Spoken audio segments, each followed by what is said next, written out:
If you've been following the show for a while, you know that we've been in the middle of a series called Connection is Medicine. And in the last episode, I talked with Molly Callis, a firefighter, a counselor, and a health and safety officer, about how relationships act like emotional turnout gear. That conversation struck a chord with a lot of you, and I've been really grateful for the messages I've received saying that it hit home.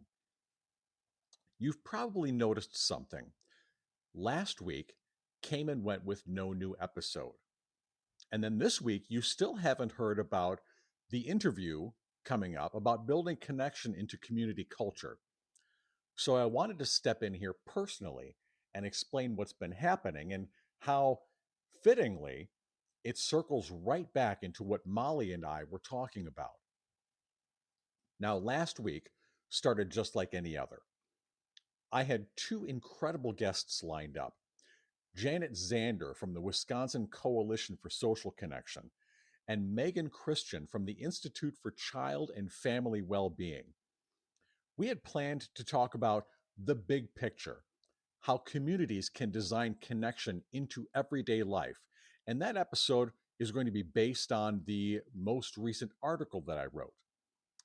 But the morning of the interview, I got hit with one of those EMS calls that reminds you how this job can still take your breath away, no matter how long you've been on it.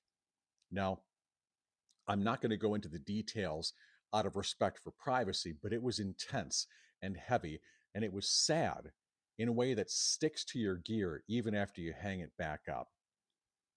When the scene cleared, I went through the usual motions and cleaned up and gear check and went home. But even though I was off duty, mentally I was still on that call.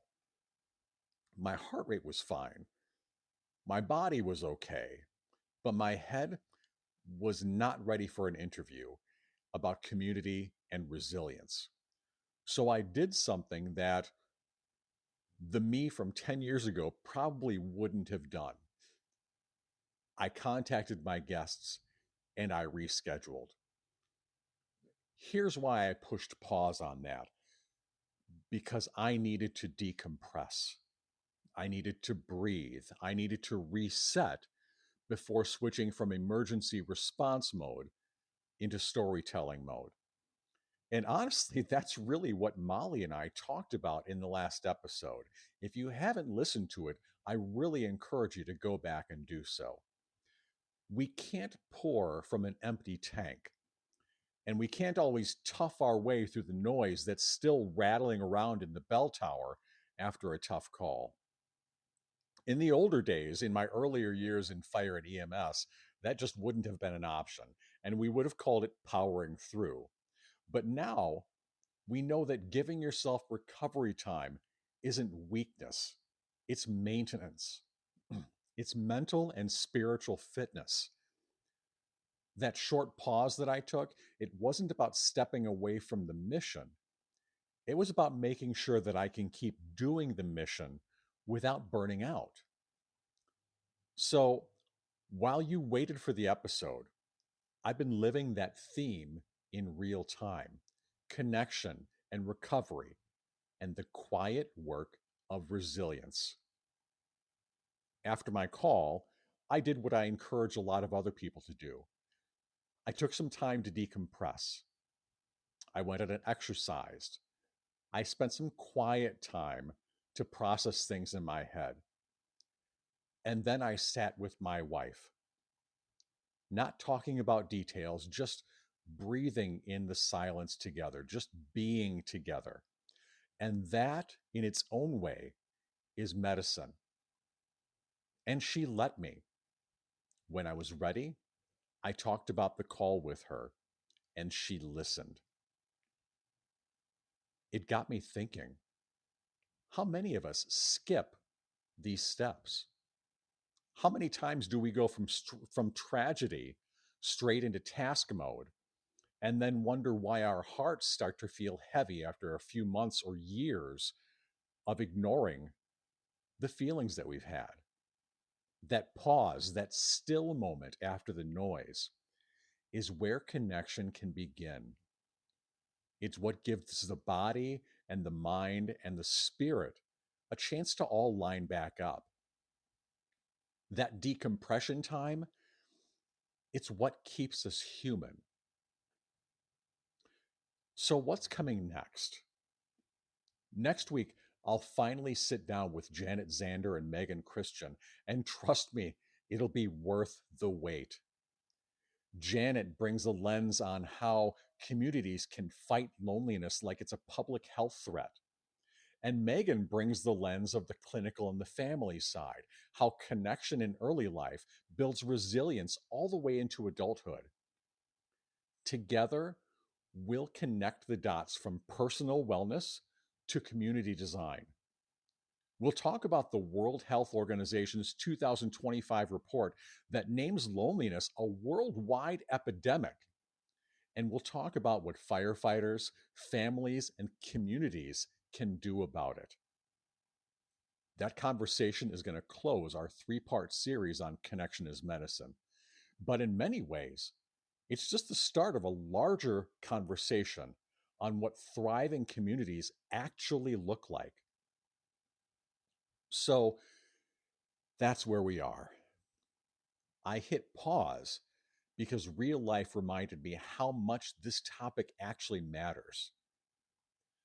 The tough calls can't be avoided, but the isolation afterwards, that's a choice, and it's optional.